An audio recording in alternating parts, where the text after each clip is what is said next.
As you see, we're flying over an island, a city, a particular city. And this is a story of a number of people, and a story also of the city itself. It was not photographed in a studio. Quite the contrary. Recognize this?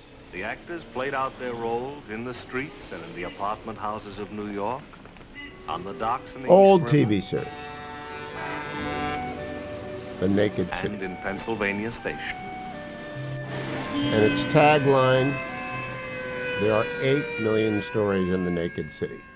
And those 8 million stories are actually 10 million stories in Los Angeles County, where just about 9.7 million people that we know of, probably more, live. Many have died. And I'm going to talk a lot this day with Noah Rothman, Bret Baier, a number of other people about what's going on out here, Rich Lowry. I'm also going to talk about Pete Hegseth and his hearings and about the hostage deal that is oh so close in Israel. Not certain it's going to get over the final push. I'm not sure that the Netanyahu government won't collapse if it does. It's extremely generous to murderers. It is, however, liberation for the captive. So as that progresses, I'll watch the news and bring you up to speed. I want to begin, though, with one of the 8 million stories in the Naked City, 10 million stories in the Naked City, because it sort of illustrates the vastness of the tragedy out here. By the way, winds have begun to pick up, and they're going to increase overnight. We've already had gusts of 70 miles an hour or more today in Los Angeles County and Ventura County. I'm in Orange County. I live in Orange County when I teach at law school, and I'm only here for 3 months. I'm not going to have to pick up the pieces of the ruin. I have to pay some taxes, but I'm not going to have to pick up the pieces of the ruin. I do know, I have a column over at Fox News today, that we need a private, federally authorized corporation take control of all the burn areas and simply de-establish control of the failed government structures out here. And I'll talk about that at length with other people. But I want to tell you one story from last night. We have old friends since 1990, staying with us. They have not been burnt down, but they've been driven out. Came oh so close. Fire claimed one of the houses on their street and almost got theirs, but the very brave and extraordinarily efficient firemen from all over the world. I mean, we've got fire people from Mexico and Nigeria and fire professionals from across the United States and, of course, all over Southern California, thousands of them. They weren't here last week. They're here now. And so they are saving lives and structures and peoples and businesses. But they weren't here a week ago because of the failure of government, even though the winds a week ago were forecast to be higher than they are forecast to be tonight. They hit 100 miles an hour a week ago today. They're going to hit 70 miles an hour tonight. And it's going to be rocking and rolling, and God take the person that sets a fire. They've arrested a couple of people. I don't know whether or not the charges will stick. We'll leave that alone. But last night, our friends who are staying with us for the duration so they can return to their homes. So let's go out to dinner. So we did. Went to a place down in Orange County called Oliver's, fine restaurant. And Victor, our waiter, heard us talking about the fire and the catastrophic effects on so many different people. And he said, we've been full the last many nights because many people from Los Angeles have fled to Orange County, have taken up residence here, are staying with friends and family. And the rules have all been suspended for school. And I'll credit Gavin Newsom for that. That was important. The obvious thing to do is take whole classes of students who've been driven out of the burned down schools and put them in a school together with their friends and their teacher. That's the obvious thing to do. You're going to meet at X school if you were at Y school as a class, not to drop kids as ones and twos all over the place. But I'll come back to that. Victor, our waiter, wonderful waiter, said, I've been listening to people and I like to hear their stories. And he said, my sister is devastated. She didn't lose anything, though. Life will go on. I said, what do you mean? Tell me about it. I'm a journalist. He said, well, she finished her education this year and she was looking for her first job in interior design. So it's a specialty. You go to fashion school, design school, you work hard at it. You got to find a niche. You got to find a way in. You got to find a hook. She looked and she looked and she looked and she interviewed and she interviewed and she interviewed. Victor told us that the interview process is now so computerized, very hard to break through it for whatever reason. I don't trust the AI on job interviews. She finally got a job 2 weeks ago. after she'd been out of school for 6 months, interviewing, doing whatever she had to do to stay alive, but she wanted to be an interior designer, and she got a job last week at an interior design firm in Pacific Palisades. Now that's a sweet deal. That's where you want to learn the business of interior design. That's where the professionals are, because that's where the money is. You're designing the homes of Pacific Palisades and Malibu. You're helping out people who've got more money than they can spend in their entire lives, and they want to do things exactly right.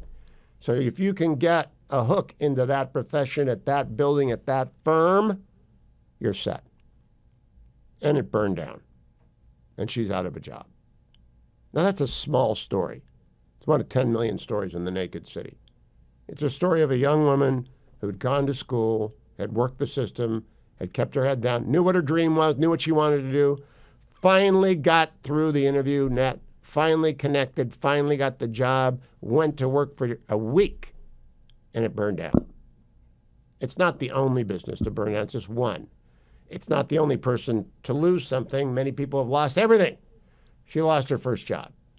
It'll be I didn't say this to Victor, it'll be a story for the rest of her life. She didn't lose her life. I have on my desk here, Studio West, my J.P. Blecksmith patch. J.P. lost his life in Fallujah on 11/11/04. So unless you lost your life, you haven't lost everything. But if you have lost your house, you're suffering grievously. If you're out of your house, you're suffering. If you know people who have lost their house, you're suffering. If your business is gone, I don't even know, there are law firms all over that stretch. There are architecture firms and design firms. It's a professional's paradise. There are churches. The pastor at Calvary Church, Pacific Palisades, took up the call. I read his thread on X. And the call, he came, he was ready to serve. His church is damaged but not burned down. His congregation is gone. Who knows where they'll be. They'll be going to church all over the place. I don't know what's going to happen to him. I know that if I was going to write a check blind, you don't have to look far. Go to Catholic Charities of Los Angeles, the best bishop in America, or the equal, I should say. The equal of any bishop in America is Archbishop Gomez. He should have been made a cardinal long ago, except for our unfortunately misguided pontiff. He should have been in the College of Cardinals. He's a wonderful man. I don't know him. I just know of him and what he's done. But Francis won't put him in the College of Cardinals because he's Opus Dei. But he doesn't care. He's a servant of God and of man. And I'm sure if you want your money to go to the right place, go to Catholic Charities of Los Angeles. If you're sure, if you really, I'm not here to raise money for anyone, but the need is so immense because the destruction is so vast. And tonight, just say a prayer for the city of angels because it needs all of the angels to come back. The disruption for children is particularly intense. The fears that they will take into their lives for the rest of their lives is particularly hard to imagine. So I am mad at government. Government failed comprehensively, and every day brings a new feature of the failure from the top to the bottom, and we still do not have one resignation. Not one person has said, I screwed up. I resign. Same thing as at the Afghanistan debacle. Joe Biden's running around today telling people he had a great 4 years. Well, he's lost it, and you know it, and I know it. And so we're not going to be hard. In fact, President Trump said that today. Can we play cut number, he's talking to Newsmax, cut number 10, please. Well, look, I don't want to insult people and they're on their way out. Finally, you thought this day would never rise, and it's what we've suffered at the border. You know, people talked about their foreign policy. They talked about the inflation. They talked about all the things that happened. We wouldn't have had inflation. We wouldn't have had any wars. You wouldn't have had Russia, Ukraine. We shouldn't have ever had the Israel. Israel would not have been attacked by Iran, because ultimately it was Iran that did it. But when you look at what happened during this last 4-year period, I think it was the lowest point in the history of our country. It's been so bad. And I watched what he said, and he's trying to make good of everything, like he talks about Afghanistan. Well, we were moving out too, but it would have been with dignity and grace. And well, stop there. He's not going to beat up on him, but he's also not going to let this nonsense fly. And I'm not going to let the nonsense fly on Pete Hegseth. I'm going to play you a few clips of that after I talk to Noah Rothman But I am mostly concerned with the comprehensive collapse of the California governing structure. God bless the firefighters, the police, the first responders. They're working their rear ends off. But I can't even begin to tell you how everyone everywhere in this state has been touched by this. And federal aid should absolutely be conditioned. I have a column on this at foxnews.com. I urge you to go and read it. Absolutely no unstringed aid. Noah Rothman is senior writer, senior political analyst at National Review. He joins me now from Washington, D.C. Noah, good morning, afternoon now. I got to get over saying good morning. It's good afternoon. It's really going to take a while, muscle memory. Noah, we're in the middle of California's Chernobyl.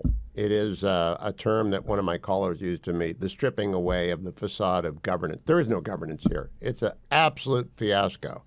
And it's a disaster and a catastrophe. What do you think about it? Or are you moving on already to Pete Hegseth, the hostage deal, which is important, Mazie Hirono, who is not, and Jack Smith, who is irrelevant? What's your mind share for the California catastrophe? I wish I had more time for it, frankly. Yeah, the news cycle is unfortunately moving on, but your metaphor there in American Chernobyl is an apt one. Because, and I borrow a little bit from my former colleague Seth Mandel over at Commentary, insofar as it has been accompanied by an American glasnost. Now, all of a sudden, you're at liberty to say, well, maybe there are trade-offs associated with our various priorities, our boutique priorities of, for example, solving the problem of too few women wanting to join the fire department, as though that was something government could solve. And even if it could, it was something within the remit of elected officials to do anything about.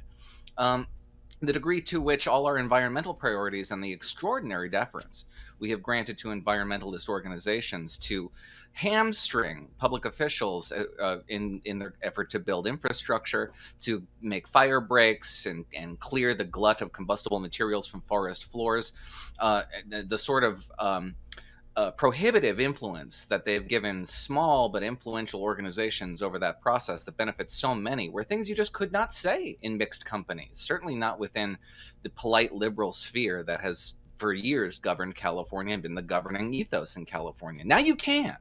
Out of nowhere, all of a sudden, these simple truths that were so self-evident to us and had been stifled in social situations that dominate in places like California and Washington, D.C. and Chicago and New York City and anywhere the blue model is practiced, all of a sudden it broke wide open and we're allowed to say these things now with rueful regret. I don't know how long it will last. I must credit Constantine. The metaphor California's Chernobyl came from a caller, Constantine, who was an emigre from the failed Soviet Union, who said they knew it was over when Chernobyl happened because Chernobyl was such an epic disaster. Everyone knew nothing worked. But I do want to go back and say I am watching the national news coverage. I have yet to see mention the Stevens kangaroo rat, the California gnatcatcher, the vernal pool fairy shrimp, all the reasons we've found not to allow coastal sage scrub to be cleared away, or any of the organizations. I mean, there are literally a dozen organizations dedicated to stopping people from doing fire prevention out here, Noah. I practiced land use law out here for 37 years. It's maddening to hear blue bubble reporters in Washington, New York tell us what went wrong. I mean, it's absolutely maddening. What's really fascinating is the offhanded dismissal that I've seen from reporters and even, Democratic elected officials of the built-in excuse that they've so often, reached for when it comes to climate change. These are the severe weather events and fires and droughts and hurricanes. It's just something that climate change is going to bring with it. And as a result, we have to rededicate ourselves to deindustrialization in the West, as though that would mitigate the problem, accepting the premise that climate change is a man-made condition and that we can do something about it.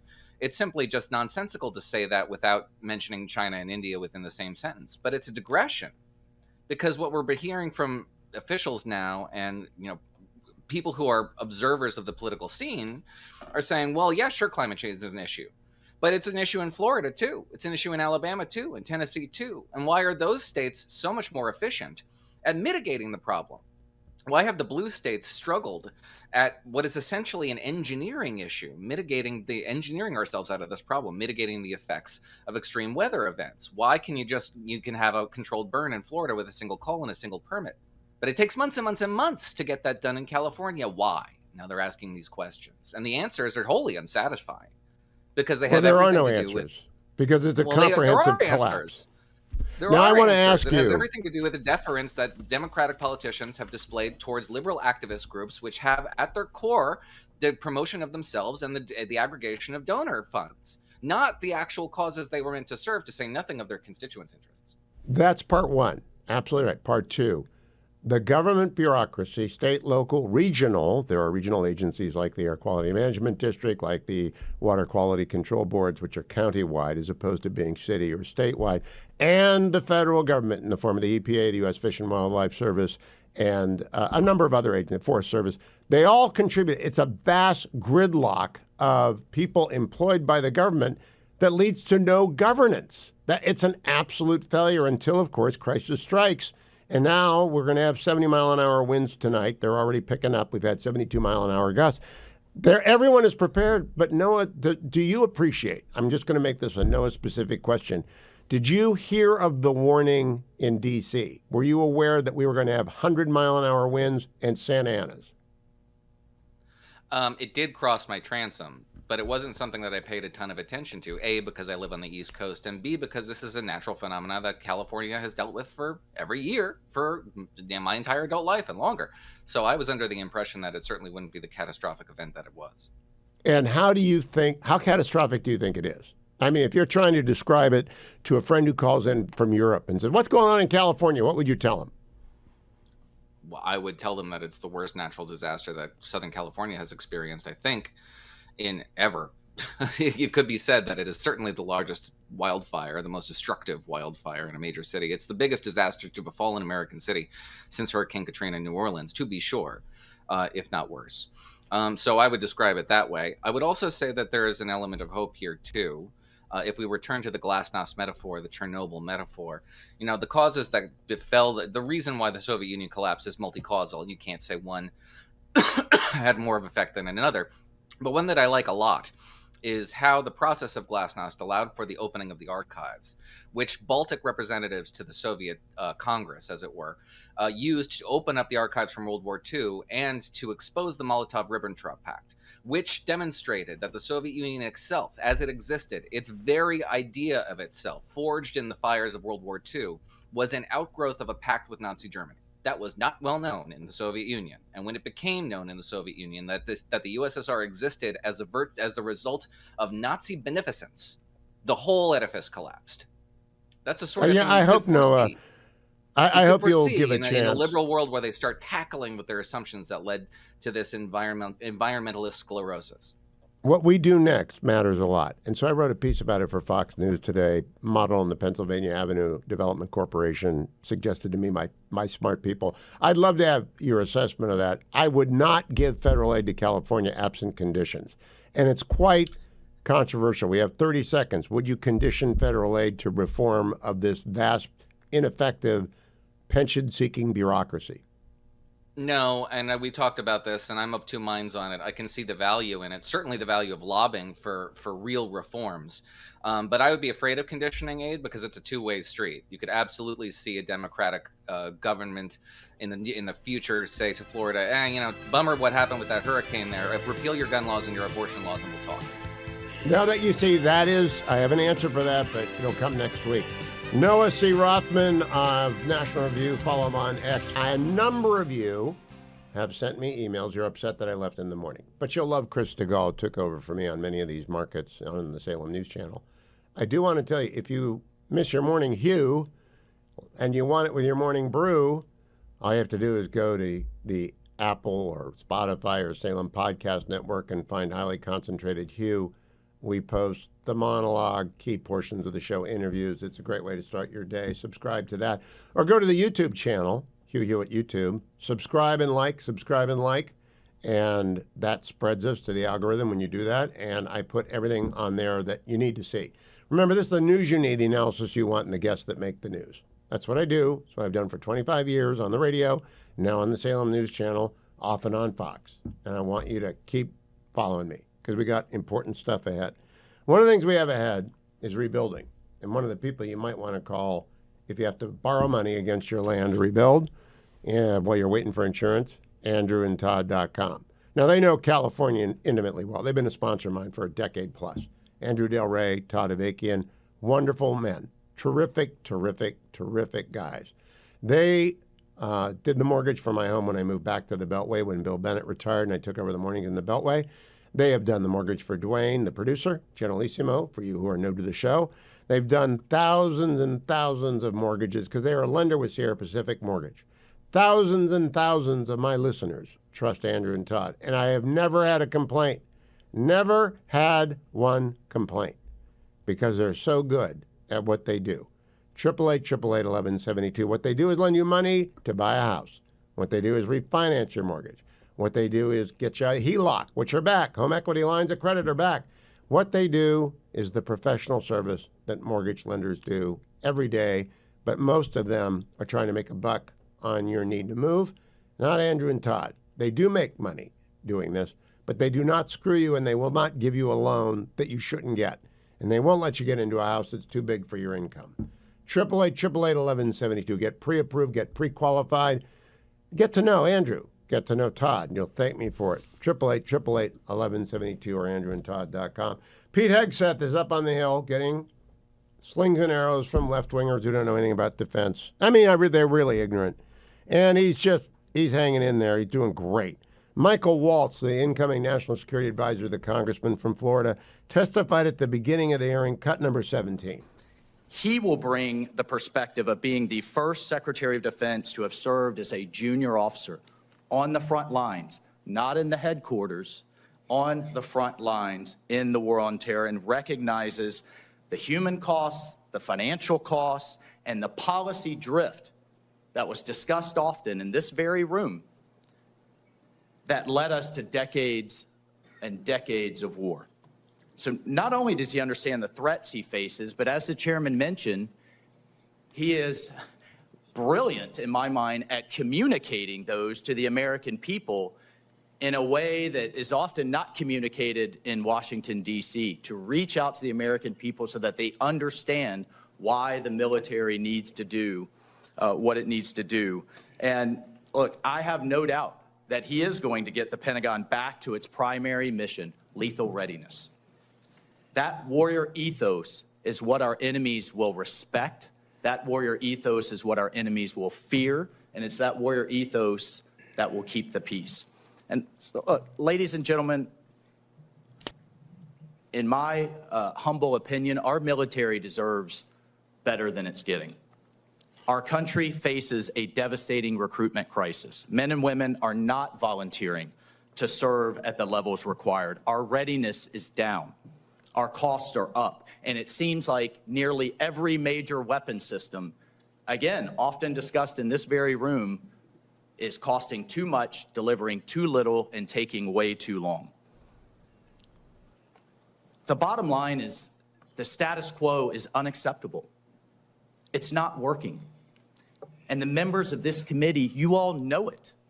You know it's not working. And the members of the House Armed Services know it's not working. And we have hearing after hearing, year after year. And here we are, decades later, describing the same problems. The Pentagon has continuously failed audits. The businesses that want to do business with the Pentagon have to pass an audit, but the entity itself fails an audit. Innovation is stalled, morale is down, standards have been weakened, and meritocracy is less valued. And as a result, our adversaries have been emboldened all over the world. Ladies and gentlemen, it's time for change. It is time for change. You all have literally seen thousands of veterans, as the chairman cited one amazing Medal of Honor recipient. But we have seen thousands of veterans expressing their support for Pete. This is a man who can reinvigorate that warrior ethos, and this is a man that will lead. That is Michael Waltz talking about Pete Hegseth. Pete Hegseth is going to get confirmed. I had this discussion with a friend of mine who's a Democrat in D.C. today. I think he's going to get confirmed. David Drucker is an Angelino. He's also the senior political writer at the Dispatch. David, I hope your family out here is in good shape. Anyone affected by the fires? Well, everybody's affected in some way. So far, the cousins that I have that live out there, the friends that I have that live out there that I know directly, are okay. But everybody that I've talked to, and all of them, they all know somebody who's been impacted, who lost their home. So it's just been really scary. I do have family that they've had to evacuate, but then they were able to get back in. Same with, my sister and my mother. Obviously, we're all from out there, even though we don't live out there anymore. All know people that have either been evacuated or impacted in some way. So I'm in Orange County, David, and I've got a couple of evacuees with the Fetching Mrs. Hewitt and I, and we're following the news very closely. Wind gusts already of 70 miles an hour today. I myself do not want federal aid absent conditions. Very controversial position out here. But this is the appearance of governance. It's not really governance. Where do you think that debate is going to go in D.C.? Well, I would take a look at the lawmakers on the Republican side in this case, who come from states that are regularly impacted by disasters and rely on the federal government for disaster aid. And they already are saying that they don't want any preconditions put on disaster relief. And the reason is understandable, because they don't want in the future conditions to be put on disaster relief for them. Republicans won't always be in power. Natural disasters like this will continue to happen. And they don't want to face a situation where a Democratic administration or a Democratic Congress decides to put conditions on disaster aid for them. And so I think you're going to see resistance from Republicans in these states. And when you're talking the margins that exist in the House and Senate, I think that's significant. It'll be interesting, because I will argue with them all day long that they're not doing anyone any favors, including their home states, if they allow this pension-seeking morass of state, county, city, and federal bureaucrats to go forward molested and unchanged. David, let me switch to the other big story. The hostage deal appears to be imminent. It's not done yet. Could fall apart. And Pete Hegseth is taking a lot of incoming, but he's batting it away. Do you think Hegseth makes it through this and gets confirmed? I mean, if I had to pick today, I think Hegseth is on his way to being confirmed. The Republican resistance to his nomination that existed early on seems to have melted away. I watched most of the confirmation hearing this morning. I wasn't in the room, my colleague was, but I watched it. And, I think that, whatever criticisms people may have. Oh, we lost David. When we lose David, let's go to Mazie Hirono while we wait to get him back. Because Mazie Hirono, are you back, David? Yeah, hopefully. Okay. Let me play Mazie Hirono for you anyway. Cut number ahead. 34. Sure. Cut number 34, Harley. Is it Yes. freezing up on? Would you use our military to take over Greenland or an ally of Denmark? Senator, one of the things that President Trump is so good at is never strategically tipping his hand. And so I would never in this public forum give one way or another direct what orders the president would give me in any context. That sounds to me that you would contemplate carrying out such an order to basically invade Greenland. All right, so this is the level of idiocy some Democrats have dropped to, David. Did that get Elizabeth Warren got laughed at, hooted at in this hearing. It is kind of a silly sequence. Look, I found the Hirono questioning silly because as Secretary of Defense, you answer to the Commander in Chief. So unless you're given an order that is, that violates the Constitution or international, the law of war or morality, you follow the order or you resign. It's really a ridiculous question for her to pose.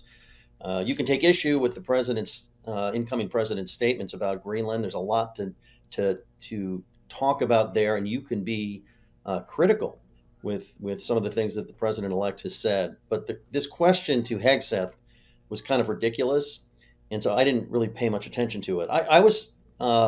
I thought that this whole process would have been better served by a broader discussion about China. What are the nominees' thoughts on dealing with a rising and expansionist China, not to mention Russia and the Iranian threat? Obviously, Trump is the commander in chief. He will make these decisions, but he welcomes input from his cabinet, and you want people around you that have well-developed strategic thoughts and knowledge about global hotspots when you're the Secretary of Defense, not to mention how it is that we ramp up production of military assets. We are lacking compared to the growth of China's military. And these were really not focused on. So, aside from some of the ridiculous questioning, some of it wasn't ridiculous, but I just thought some of it was didn't serve the public or the Senate as well as it could have if it would have focused on these important strategic matters. This is what I want people to hear. Elizabeth Warren, cut number 39. But the question I have for you on this is, will you put your money where your mouth is and agree that when you leave this job, you will not work for the defense industry for 10 years? Senator, it's not even a question I've thought about because it's not about one it right now. It's not one. My motivation for this job I understand has never that. I been just about need what a could yes or no conceivably here. come next. Time is short. I just need a yes or no. I would consult with the president about what the policy should be In at the Defense other Department. words, you're quite sure that every general who serves should not go directly into the defense industry for 10 years. But you're not willing to make that same pledge? I'm not a general, Senator. You'll be the one. All right, enough. She's the law professor. She has a decent comeback, David, but you got a minute. Does he get confirmed? Yeah, he's going to get confirmed. Listen, I didn't mind that line of questioning. I just thought it would have been better served for a different venue. And I will say I'm slightly surprised that Hegseth didn't meet with a lot of these Democrats privately in these one-on-one meetings where a lot of these questions could have been vetted and carried out. Maybe they didn't come back in the hearing and they bring them back up again. But they had one round. Every member had 7 questions. I didn't think the Republican question was all that great. It just, it just wasn't what the Democrats offered. That's all. The reason I wouldn't meet with them is that they're not in good faith. They're just not in good faith. David Drucker, always good to talk to you. David M. Drucker, I hope your family and friends out here are okay in California. It's an unfortunate truth that well-governed states continually improve and poorly governed states. California is not governed at all. Its appearance of governance gets worse. An example, Corey DeAngelis just reported on X about 10 minutes ago. The Texas Representative Dustin Burrows was elected Speaker of the Texas House. The vote was 85 to 55. Burrows supports universal school choice. Texas will finally empower all families with education freedom this year. That's great news. People are moving to Texas. Why? Their governor, Greg Abbott, extremely competent. They got great senators in John Cornyn, who I think is joining me tomorrow, and Ted Cruz. They've got a superior delegation like I had August Pfluger on yesterday. They've got good governance. They just do. People move there. Now they'll have school choice, and parents want that.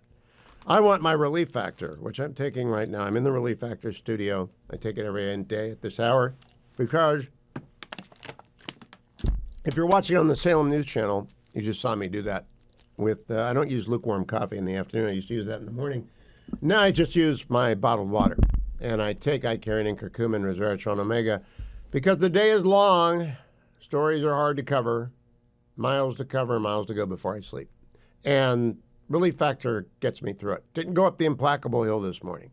Out late last night with our friends and a lot to do today. I got to make a speech tonight.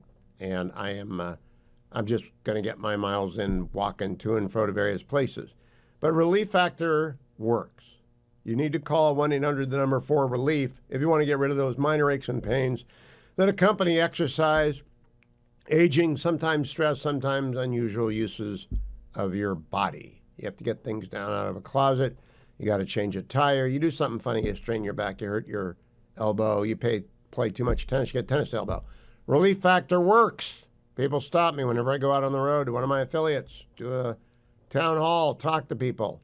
A lot of people bring their Relief Factor packets with them, and they look like this when they're not open. And they all thank me because Relief Factor works. $19.95 for the 3-week starter pack, less than $1 a day. 1-800, the number 4 and the word relief. 1-800-4-RELIEF. Or go find that starter pack offer at relieffactor.com, relieffactor.com. Tom Cotton. I'll play it when I come back. I don't have enough time to play it now. I will say winds have picked up. The dangerous overnight tonight. Last night was pretty calm. Didn't hear the wind. Drove in the wind, but it's picked up. Gusts are up to 70 miles an hour. That's hurricane force winds in the passes. And just pray for Ventura County and LA County. It's not in Orange County. The Santa Anas go where the Santa Anas want to go. I've lived out here since 1989. And some years Orange County gets hammered, but Orange County is well governed. LA County is not. And there's a habitat conservation plan hammered out by yours truly and a number of other fine lawyers from the Irvine Company and others who got it in place so we can do brush control, even though if it comes here, there's been a lot of backsliding in a lot of cities in Orange County. We'll see. Pray for everyone in harm's way. I'm back in the afternoons. Hugh Hewitt here from Studio West in California, where I'm joined by Bret Baier, host of the Fox News Special Report, which you ought to be watching every night at 6 p.m. They've done an excellent job on the California catastrophe, as has Trace Gallagher, Bill Malusian, the local Fox affiliate KTTV 11.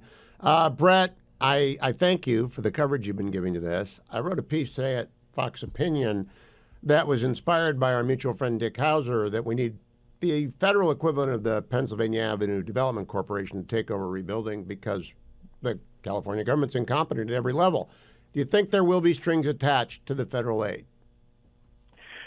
First of all, welcome to the afternoon. Thank you. It's good to be here with you. But I think there will be strings attached, actually. Just listening to some members of the House who have a lot of sway and some senators, I think there may be some ties that are put on funding, considering what a lot of lawmakers think is a really tough, really bad track record of from local and state government on this issue. So I don't know what that looks like, but I do know it's going to take a long, long time for that area to recover. You know, Hauser's a pretty smart guy, and when he suggested the Pennsylvania Avenue development model, I thought that does work, and you could put Rick Caruso on that, and you might get something done. All right, Bret, you were a Pentagon reporter before you took over the anchor job at Special Report. Do you think Pete Hegseth will get confirmed? I do, just by looking at the numbers. I think, the telltale sign today was Joni Ernst from Iowa. Everything she said was pretty, she had her issues that she was concerned about, but very supportive, I think, and even put in a letter from an Iowa resident that was supporting Pete. I think Republicans look to be in lockstep, and if that's the case, he gets out of committee, and I think he probably gets confirmed, doesn't lose the 4 senators that would be needed on the Republican side to vote against him. I think, you had the chairman, Roger Wicker, saying it was a tour de force today. There were some bumpy spots, obviously, with Democratic questioning, but for the most part, I think he got out unscathed. I have played a couple of clips here. I've played Michael Waltz introducing him. I've played Mazie Hirono asking if he would support the invasion of Greenland. Honest to God, she asked that. And I played Elizabeth Warren asking him whether he'll live up to the requirement that generals have. It's kind of silly stuff, Bret. You're a serious guy. You were at the Pentagon. Are you disappointed by the quality of the questions? Yeah, I think, in the big picture, there could have been a lot more substance in the hearing. I think drinking and infidelity allegations and Senator Kane's, questioning, that's a bumpy spot, but he answered it pretty calmly and confidently and said he's not a perfect person. And I think, in some of the answers about the changes that he sees President Trump giving him the mandate to do, to really fight for the warfighter, I think he was pretty articulate in some of that and defense of what will be a change of style, definitely, at the Pentagon. Now, Bret, this is a practical question. We have California's Chernobyl. A caller told me that, and it stuck with me. It is California's Chernobyl. It's stripping away all the massive incompetence and exposing the disaster that can happen when you have that. But you also got Hegseth hearing, and then you've got a hostage deal that may even be done by the time you go on the air at 6 p.m. What do you lead with? I bet we will see. I mean, if obviously the hostage deal comes through, that would be the lead. And I think that the Hegseth hearing is a lot of attention today, so it'll suck up a lot of oxygen, whether it's the lead or in the lead spot. I also have the Ukrainian ambassador on live on set tonight, which I thought was important before we get to the new administration about the way forward from their perspective with a new president and a new foreign policy. Ambassador Markova is very, very articulate. So I think that's a very excellent choice. I am curious going forward, will you go back to the fires? Because the news cycle is such, and we all know this, the devastation is so immense. Everyone has a story. We got people living with us who are refugees, but it's just, I don't know that it's quite comprehended on the East Coast, the epic nature of this. Do you think it is yet? I do sense that, more and more when people look at the size and scope, I mean, we've tried to show that in contrast, the Palisades fire being, and put up Washington, D.C. in square miles compared to where the Palisades fire is at 39 square miles. I mean, it's pretty amazing if you look at that overlay about how much has been destroyed. And 7,000, 8,000 structures, that's like a bomb goes off. So that's total rebuilding. And I think people get their head around it when they see the big picture. It'll be up in the A block, definitely. I don't know if it'll lead. Now, I've also heard the whole burn area, not just Palisades, is now larger than Paris. And that's sort of stunning. Abe Greenwald at Commentary is saying the bollards that were not working in New Orleans to stop the terrorist attack on New Year's Eve are like the reservoir that wasn't open and didn't fill for at least a year, and some people are now saying 3 or 4 years. We're investigating that. Do you think there's a general suspicion, this preceded the Reagan Revolution, a general suspicion of government's competence to do important things? Yeah, I do. And more and more, there's a sense that big government has not really fulfilled its duties in the most important times. And so there's a hunger for new leadership. I wouldn't be surprised if there's a big change in California just based on what I've heard anecdotally about some of those communities and how angry they are. But we'll see. Yeah, Altadena, Sylmar, these are not rich places. These are not West Side liberals, although the West Side liberals are badly hurt and damaged as well when you lose this much. Bret Baier will be watching tonight. Thank you, as always, for joining me in the afternoons, and good luck on Special Report. It's a big menu to cover tonight. Thank you, Bret. We'll see you. I got to go back, and I want to play for you Joe Biden at the State Department today, cut number 14. We put together one of the most competent foreign policy teams, I would argue, in American history, sitting in this room and before my eyes. Afghanistan, Ukraine, 10-7. Really? Can we hear that again, please? This is President Biden, cut number 14. We put together one of the most competent foreign policy teams, I would argue, in American history, sitting in this room and before my eyes. It's just absurd. Now, we know he's fading. We know he's compromised. We know he's infirm. So I'm going to forgive him a lot. I don't have to forgive Jake Sullivan at a White House press conference, cut number 15. I do not believe that the evidence bears out that foreign policy or questions of multilateralism were the central driving issue in the outcome of the election. American people are complex beings, human beings. We're all complex beings. So we can think one thing about inflation and another thing about alliances. And a vote doesn't mean that it's a rejection of everything President Biden has done by any stretch of the imagination. So there will be time for us to sort all of that out. You know there's no time for you. Go away. And I like Jake Sullivan. I'm going to talk with Alex Gray in the next hour. Alex is the CEO of American Global Strategies. And I'm going to ask Alex. He serves as the chief of staff in the National Security Council. Jake Sullivan, of course, is the national security advisor. Because I'm just so stunned at the attempt to gaslight the country. That's what it is. It's an attempt to gaslight the country. It's going on in California as it melts down. It went on in New Orleans on the bollards. It's going on with Joe Biden stumbling around D.C. for his last 6 days. Instead of exiting gracefully, he's out there pounding his chest trying to change the facts that we saw and we know. We saw Afghanistan. We saw that after Afghanistan, Putin invaded Ukraine. We saw that after the United States was feckless in its support of Ukraine, that Hamas invaded Israel and slaughtered 1,200 people, and we've had 15 months of war. Only the approach of Donald Trump has brought the Palestinians back. In fact, he talked about that with Eric Schmidt today. Cut number 12, Donald Trump. Only that we are very close to getting it done. And they have to get it done. If they don't get it done, there's going to be a lot of trouble out there, a lot of trouble like they have never seen before. And they will get it done. I love that. Thank you, Mr. President. Let's go to Joni Ernst talking with Pete Hegseth today, because Brett is right. That mattered a lot. Cut number 23. Senator, first of all, thank you for your service, as we discussed extensively as well. It's my privilege. And my answer is yes, exactly the way that you caveated it. Yes, women will have access to ground combat roles, given the standards remain high, and we'll have a review to ensure the standards have not been eroded in any one of these cases. That'll be part of one of the first things we do at the Pentagon, is reviewing that in a gender-neutral way, the standards, ensuring readiness and meritocracy is front and center. But absolutely, it would be the privilege of a lifetime. I will be right back, America. Don't go anywhere except to my YouTube channel. Go to follow me on X. I would appreciate a follow and a like over at YouTube.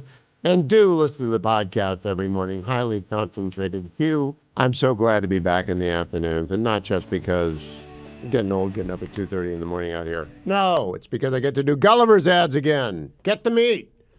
Get to talk about Rhett Rasmussen and Best Hot Grill. If you're anywhere in the LA area and you need an advertiser, go to KRLA. In San Diego, go to KCBQ 1170. Up in Sacramento, go find us. Nationally, of course, I take care of my sponsors because my sponsors take care of me. Now, I make a pledge to you. I do not promote any product that I do not use, with one exception. I promote myphdweightloss.com because I didn't use it. Dwayne did. I'm sitting next to Skinny Dwayne in the studio. Generalissimo, we have a new audience. Would you tell them your experience? Well, about 2 years ago, a little over 2 years ago, I was a little heavier than I am now. Oh, yes. A tad bit heavier than I am touch. now. And Whisper. A whisper, a skosh, and had to lose about 50 pounds. And the hair wouldn't do it.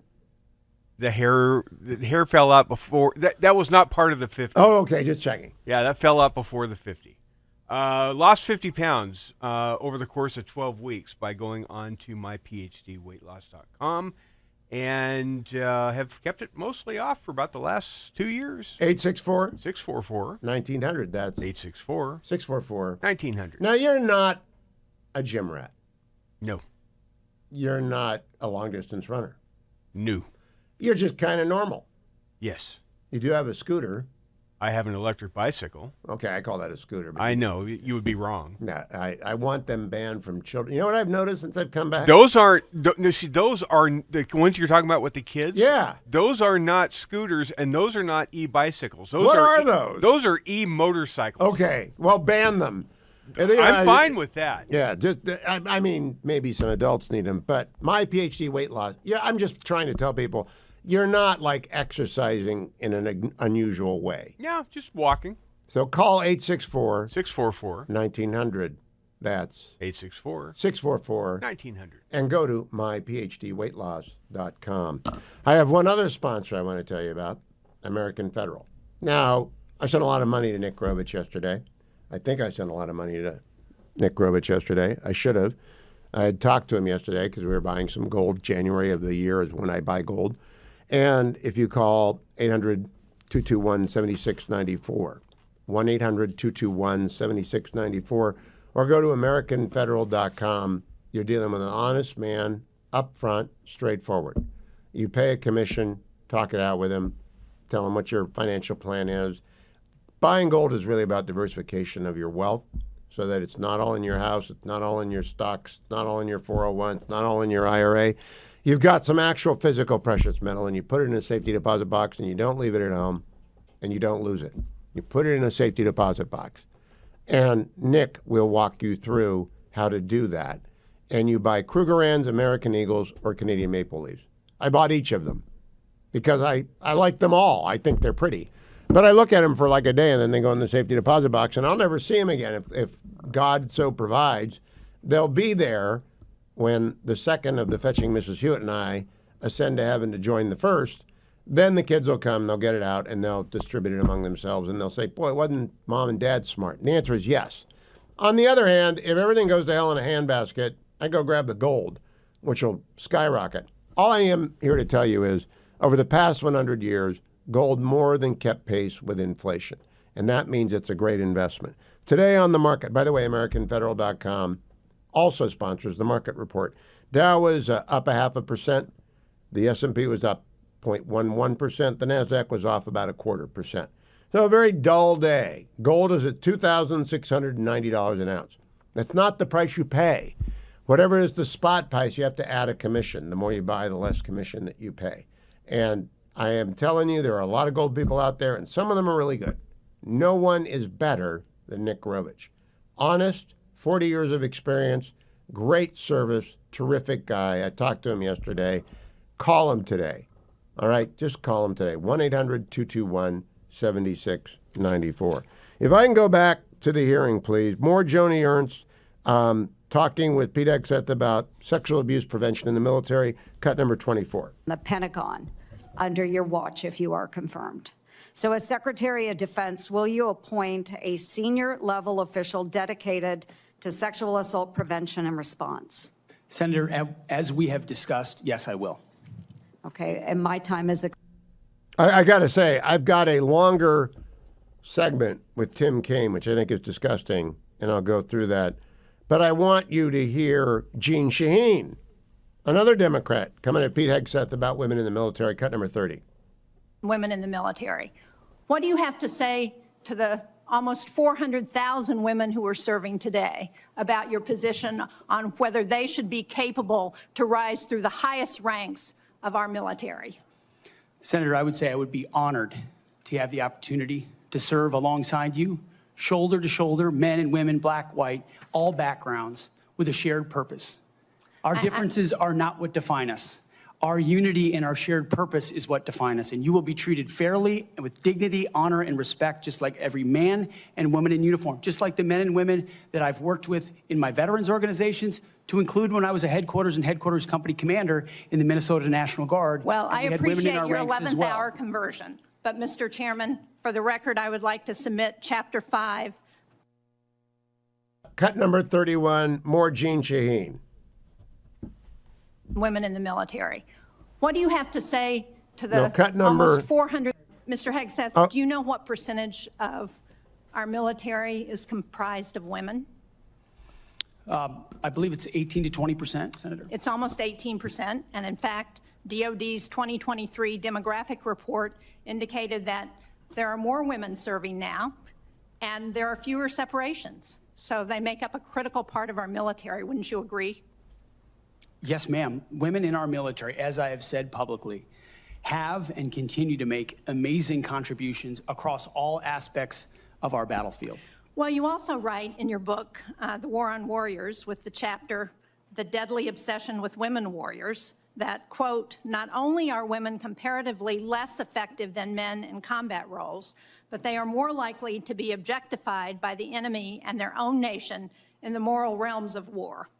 Mr. Hegseth, should we take it to believe that you believe that the two women on this committee who have served honorably and with distinction made our military less effective and less capable?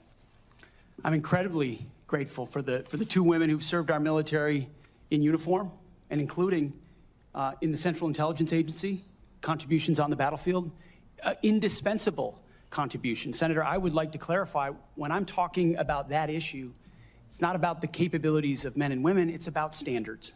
And this committee has talked a lot about standards. I mean, no one is persuaded by the Democratic attacks. Everybody knows what Pete's talking about. He's going to get confirmed. Update on the hostage deal, quoting from the Times of Israel.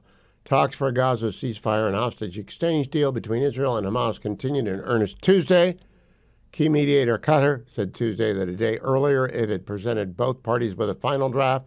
The AP reported today that Hamas accepted the deal, citing two officials involved in the talks. However, CNN later cited Egyptian officials as saying that the mediating country, Qatar, Egypt, and the United States, had not yet received a response from the Palestinian terror group. It isn't done until it's done. Hamas probably wants to embarrass Joe Biden on the way out, the way that Iran did Jimmy Carter. It's not fair to Jimmy Carter.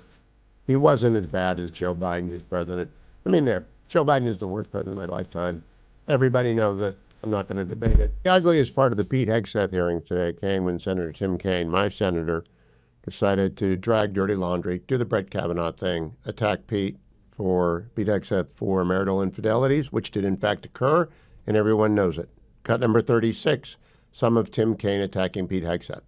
Thank you, Mr. Hegseth. I'm looking forward to this opportunity to talk. I want to return to the incident that you referenced a minute ago that occurred in Monterey, California in October 2017. At that time, you were still married to your second wife, correct? I believe so. And you had just fathered a child by a woman who would later become your third wife, correct? Senator, I was falsely charged, fully investigated, and completely cleared. So you think you are completely cleared because you committed no crime. That's your definition of cleared? You had just fathered a child 2 months before by a woman that was not your wife. I am shocked that you would stand here and say you're completely cleared. Can you so casually cheat on a second wife and cheat on the mother of a child that had been born 2 months before, and you tell us you are completely cleared? Senator, how is that a complete clear? Senator, her child's name is Gwendolyn Hope Hegseth, and she's a child of God, and she's 7 years old. And she was, and you cheated on the mother of that child less than 2 months after that daughter was born, didn't you? Those were false charges. Well, it was fully investigated, and I was completely cleared. And I am so grateful for the marriage I have to this amazing woman behind me. You've admitted that you had sex at that hotel in October 2017. You said it was consensual, isn't that correct? Anything? You've admitted that it was consensual, and you were still married, and you just had a child by another woman.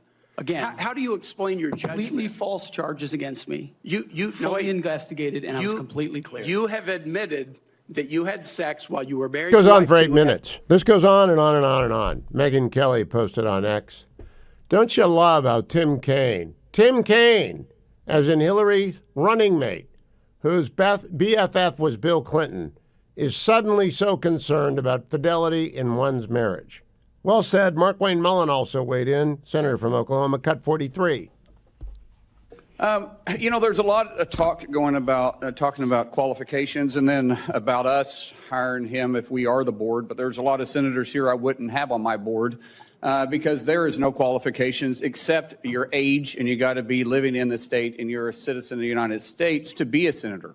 Other than the fact we got to convince a lot of people to vote for us.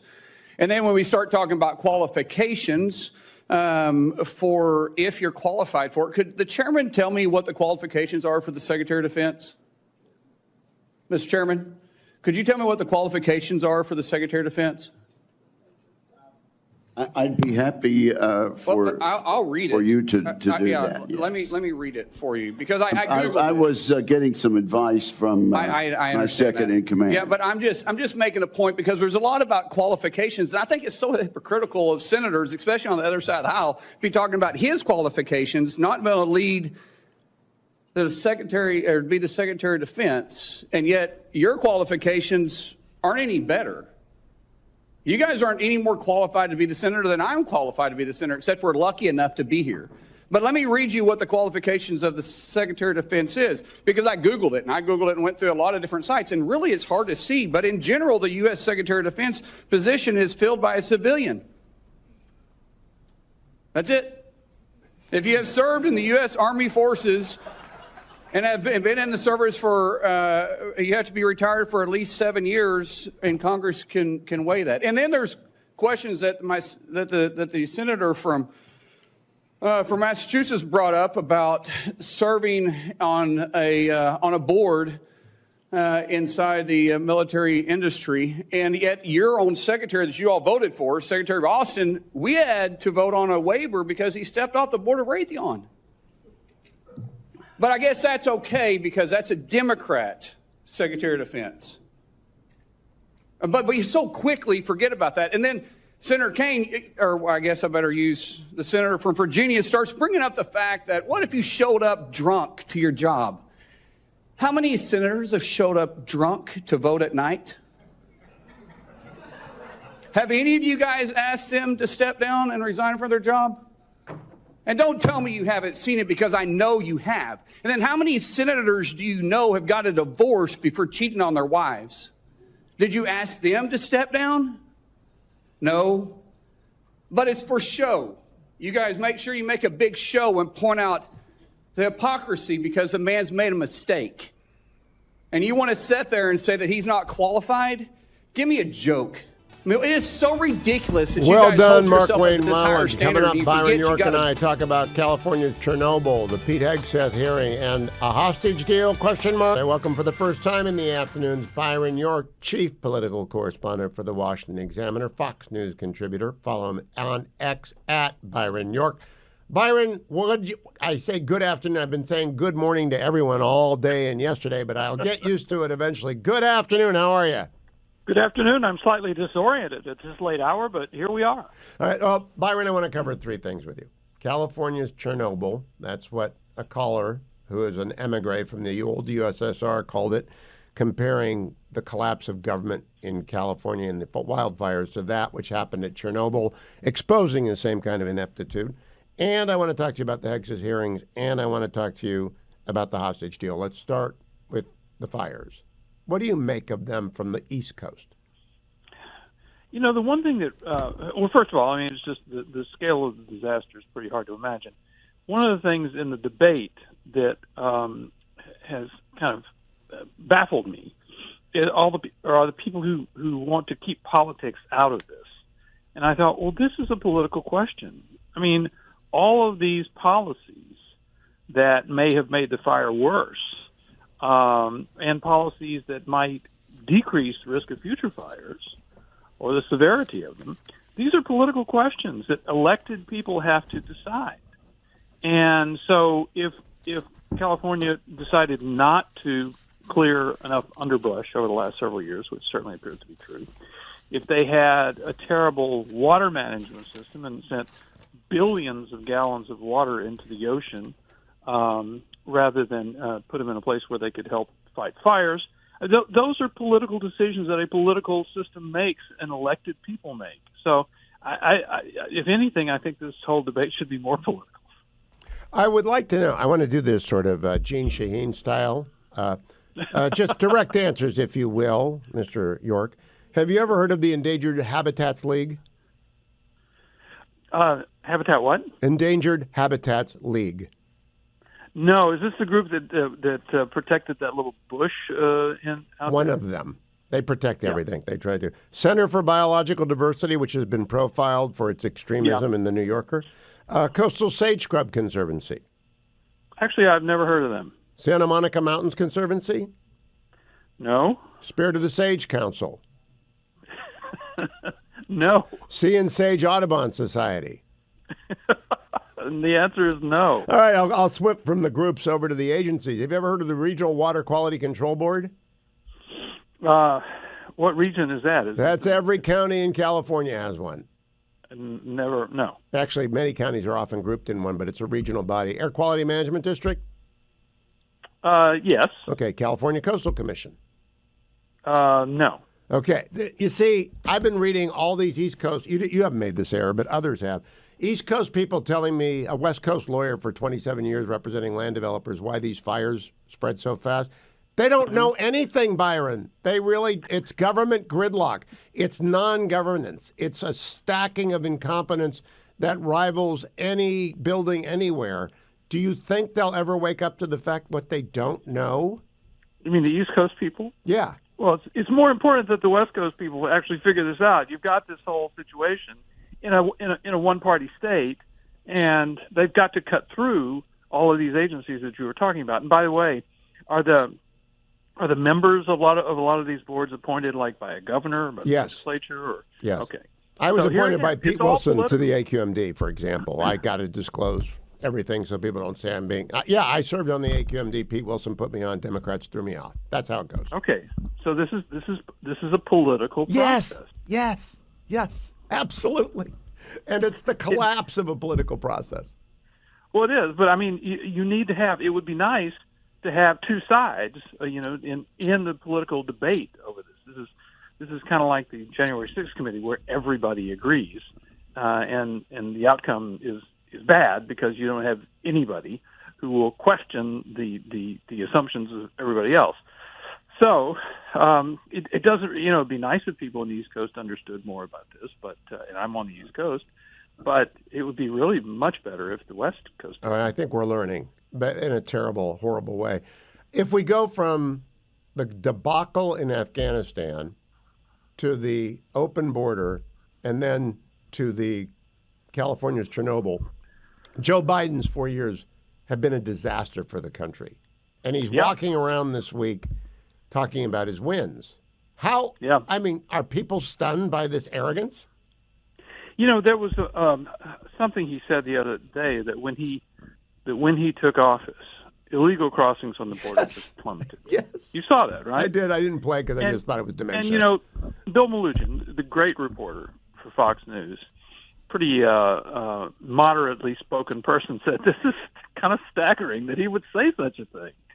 I mean, it was just unbelievable that Biden would just actually say that. Oh, I've got a Biden one from the State Department, which you're going to love. Can we play cut 14 for Byron York, please? I put together one of the most competent foreign policy teams, I would argue, in American history, sitting in this room. So what do you think about that one, Byron? I think he's wrong. Yeah. What can I say?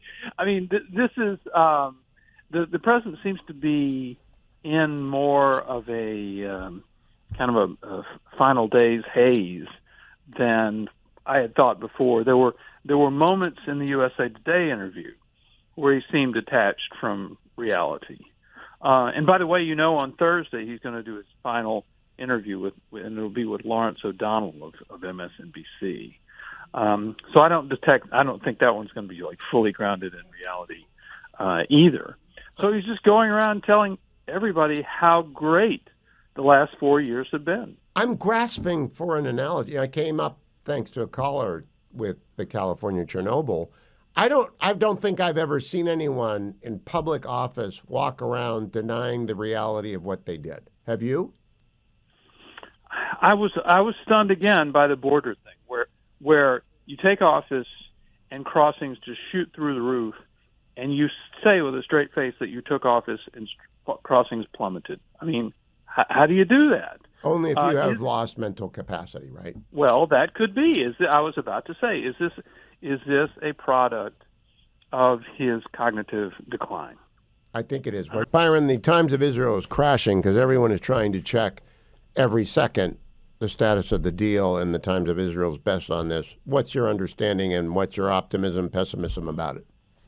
Well, these negotiations have been, for a very long time, just a kind of a ongoing fiasco. But there's something very, very different at play right now, which is we're a little more than a week away from a new president, who, by the way, says that all hell's going to break loose if the hostages are still being held. He said it 3 times, once on this show. Yeah, he wants that message out there. When he takes office, and he, of course, wisely would never define what does all hell breaking loose look like, but people can think it might be really bad.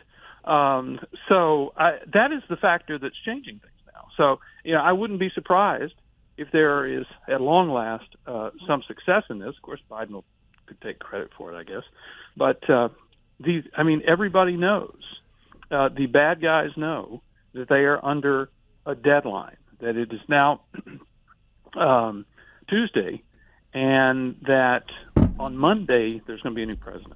Steve Witkoff, who's the president's-elect's envoy, went over there and did hammer and tongs with Netanyahu on this deal, and I think that's what broke it open, not only pressure on Iran indirectly, all hell will break loose, to me means we will bomb Iran, versus Witkoff in the whatever is the equivalent of the Oval Office with the Prime Minister of Israel saying, get the best deal you can and get it done. Does Trump get any credit for this?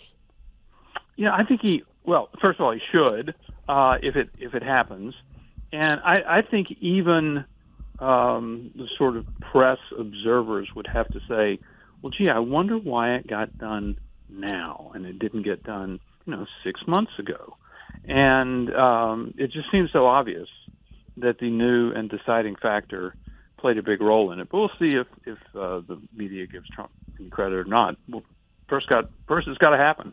Yeah, I don't know if Mohammed Sinwar's brother has fear of Donald Trump, but I think Khamenei does. Do you agree with me that the Iranian elite fear Donald Trump? Oh yeah.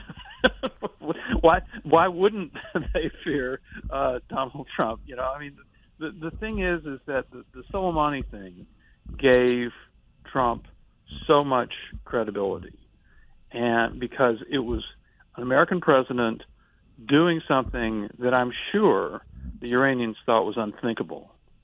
And obviously they knew the United States had the capacity. Out of Pete Hegseth. We got about a minute and a half, Byron. Will he get confirmed? Yeah, I think so. I thought it was actually a pretty positive hearing for him. His own performance was very, very good, balanced, well-informed, really the whole time, just really in control of things. And, you know, I thought that the Democrats flailed around a lot. And when they failed early on they began, there was a lot of emphasis on women in combat. And Hegseth, I think with an assist from Tom Cotton, made a very good case for standards. And that was the only thing he really insisted on. He certainly doesn't oppose women in the military. They're about 18% of the military. And women playing a wide role in the military. But in terms of the actual combat positions that they have to meet physical strength standards and other standards like everybody else.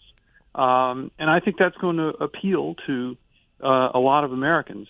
And there was a lot of frustration. You saw Senator Gillibrand especially got really agitated in her examination of Hegseth.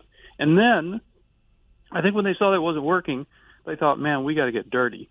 And Senator Hirono did. And then I don't know if you saw the Tim Kaine. Yeah, I played some of it. A new low.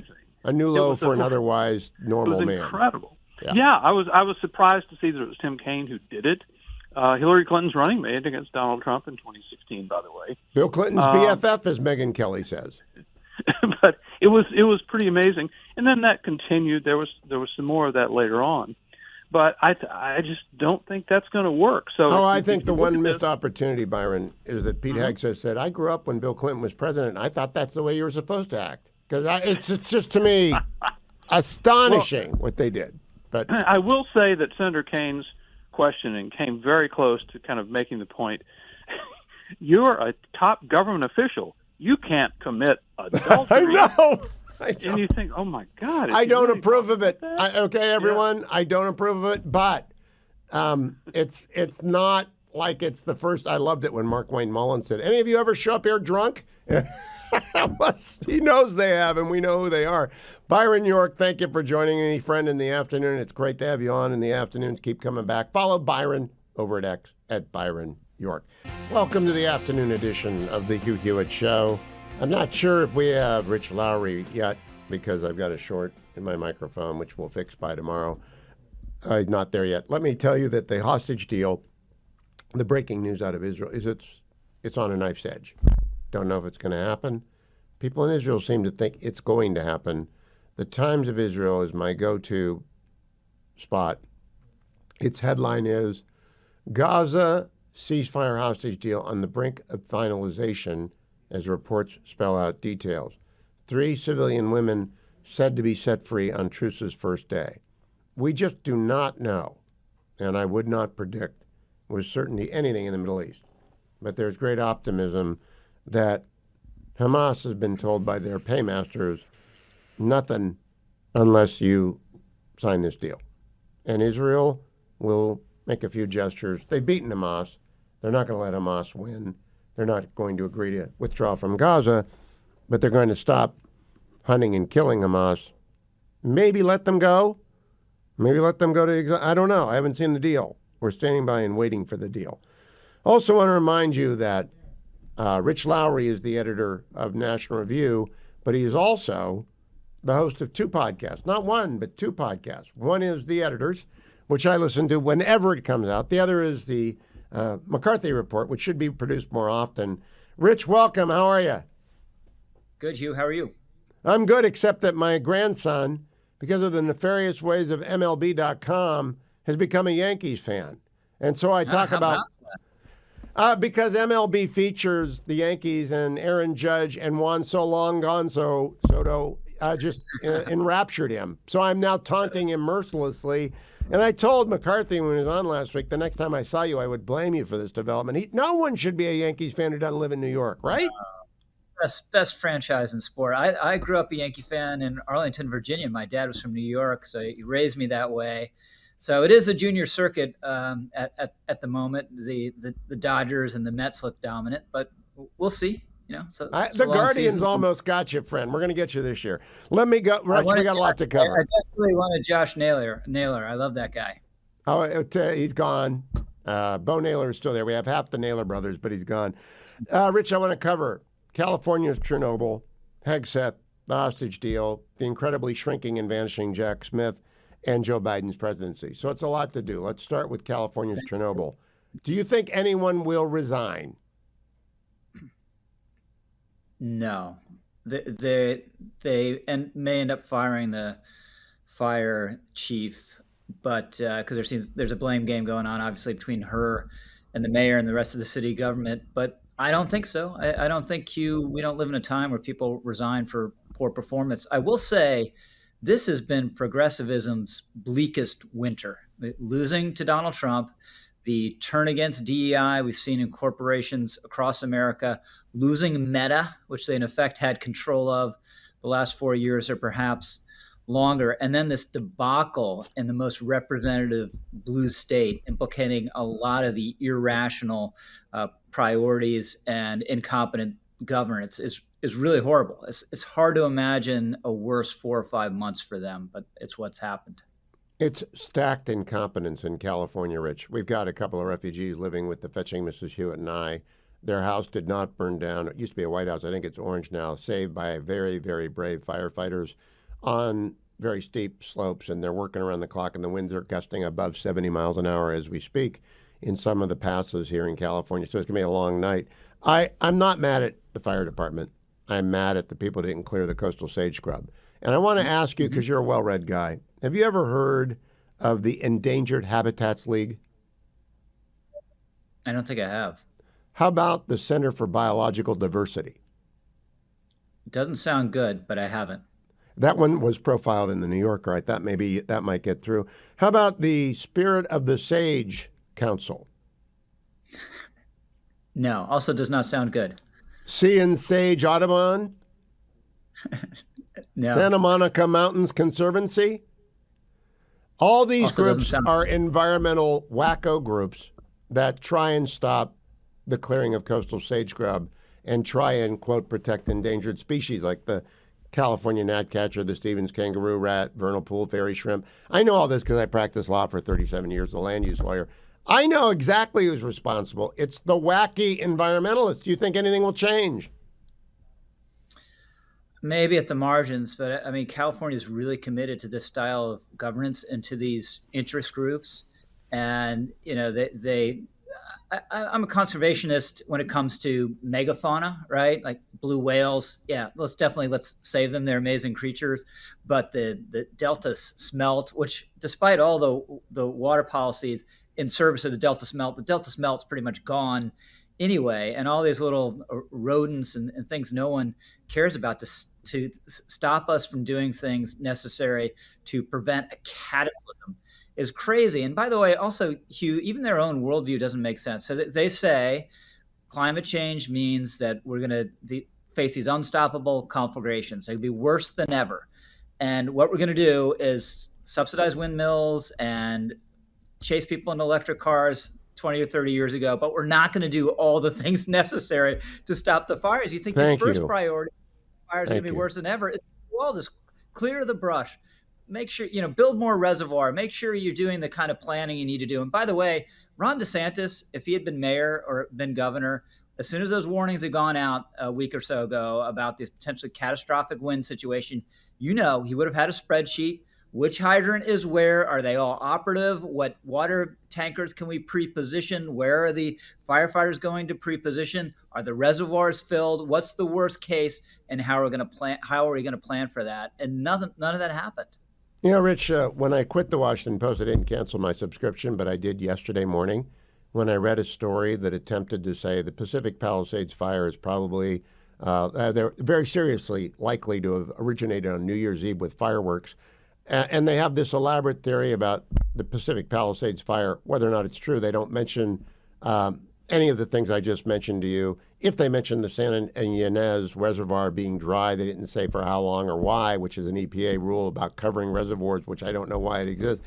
It's absolute malpractice when it comes to journalism, when it comes to these fires, and it's going to get worse. Let me move on to Hegseth. Exit question. You always put the exit question at the end after you've talked about it on the editors. I put it at the start. Will he get confirmed? Yes, he will. And he helped his cause today. I think it was, you're a lawyer, so you know how you prepare someone for a deposition. Don't argue if you don't have to. Don't answer the question if you don't have to. Don't accept any premises. And that's the way he treated these Democrats. They constantly wanted to force them into these yes-no questions that would produce embarrassing clips. He just didn't answer. He didn't play the game. He was calm, cool. Sometimes he just sat there stone-faced and just didn't say anything. And it drove them crazy. And I think it was a self-discrediting performance on a lot of their parts. They were so shrill, pounding the tables, waving their arms. So to the extent that there wasn't already a lot of sympathy for Pete Hegseth among Republicans, this would have increased it. So I think he did his job. What did you make of Tim Kaine, Hillary Clinton's running mate, BFF, as Megyn Kelly said, of Bill Clinton, delving into the infidelities, well documented, of Pete Hegseth? I thought it was a McCarthyite performance in certain respects, because you listen to Kaine, you're like, okay, what does he have on him? What does he know that we don't? Because all these questions had an insinuation to them. Obviously, we know about the incident. That's not an insinuation, but he wanted him to say it. So he produced that embarrassing clip. And, I'm a polemicist. I like answering questions and mixing it up. But if Pete had gone there, it would have produced embarrassing clips. So the standard is, did he do anything that lost him a Republican vote in the Senate today? No, absolutely not. Did he do anything that's going to drive an a negative media narrative the next couple of days? No. So just by those standards alone, it was a success. I thought, what was impressive about it to me, Rich, is I think he actually proved he will be an assist with the recruiting crisis. I've been telling everyone they're bringing in a very smart guy as the deputy. He's going to run the building and acquisition. It needs reform. They brought in Elbridge Colby, who may be the smartest guy in China and the United States, to be the Undersecretary of Defense for Policy. Pete's the recruitment poster. And I say Pete because I've interviewed him before. What do you think of that assessment? Yeah, I think the worry you have, right, is this is an enormous administrative managerial task, and is he up to it? But the answer to that is he has a lot of effective deputies under him, and he's going to be the symbol of a new way of doing things, right? Younger, lower rank, warfighter within the last decade or so, and someone you can be attracted to if you're a young recruit. So the guys you want to sign up for the military, they're not interested in social justice seminars, right? They do that at the community college. They're interested in the adventure and the fight. They're going to like Pete Hegseth, their SecDef. I'm going to come back with Rich Lowry after the break. During the break, I'm going to talk to him appropriately off air about Jack Smith, since Jack Smith managed to drop his report right in the middle of a news cycle that ignored it. Rich Lowry, editor of National Review, host of The Editors, a great podcast, host of The McCarthy Report, a great podcast. The alternative media is taking apart old media because of podcasts like these two. Rich, Jack Smith dropped a report. Have you read it? No, I'm not going to read it either. You think anyone's going to read it? No. I assume some of the journalists who have written stories about it at least skimmed through it. But this is the most litigated event in all senses in recent American history. We all know what happened. I think it was disgraceful and blameworthy. I don't think, though, President Trump committed any federal crimes. And we had the January 6th committee going on and on about it. We've had tons of media coverage. We had the indictment. So maybe you do a report when you need to explain why you haven't charged someone. Like Robert Hur, we need to know because Biden was guilty of these offenses. So why aren't you going to charge him? Well, he explained why he wasn't going to charge him. So that made sense. But this is just another desperate act of warfare, lawfare, as he's going out the door. Well, I'm sure that everyone except the Steelers fans are acquainted with Sisyphus and the myth of Sisyphus pushing the rock up the hill endlessly. The Democrats are Sisyphus, and the rock is Donald Trump, and they're never going to get him to the top of their hill. They just can't get him. Yeah. If you had said that you got these 90-something charges a year ago or whatever it is, and he's pretty much going to negotiate his way through all of it without consequence. Yeah, he's That's convicted in Manhattan, and that matters, and it bothers him, and it should. But he had this ridiculous sentence of no sentence, and he won. And Jack Smith is going to go away, and every other case is going to go away. It's amazing, just example of Trump's resilience. And I've asked him about this. Maybe you have too on air. Just most people, you get 90 charges, you're not able to sleep at night. You're a wreck, right? You feel weak and embattled. And he has the exact opposite attitude. Whatever the problem is, I'm going to find a way around it or through it. And that was the case here. I mentioned earlier, I was a lawyer for 27 years. All big developers who put their names on buildings share in common resiliency and an absolute I can do this attitude. Sometimes it fails. He had a few bankruptcies along the way and joint ventures and limited partnership. But if you have that resiliency, it does serve, and it drives the Democrats crazy that they can't stop a man that they think isn't fit to be part of the political class, but in fact he owns them.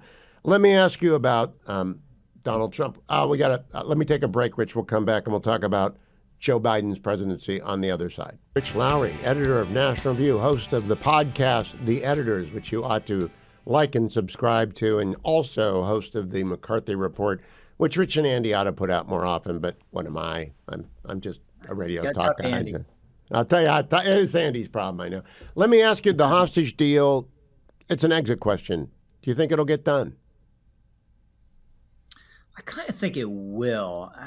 Ever since Trump said the hell to pay comment, I just thought that this would get done one way or the other, because the risk of finding out whether he's serious about that or what he means by it, if he actually starts implementing, I think is too high. So I think there will be a deal. Do you think the Iranians fear Donald Trump in a way that they haven't feared Joe Biden at all? Oh, absolutely. He was not even a close call, right?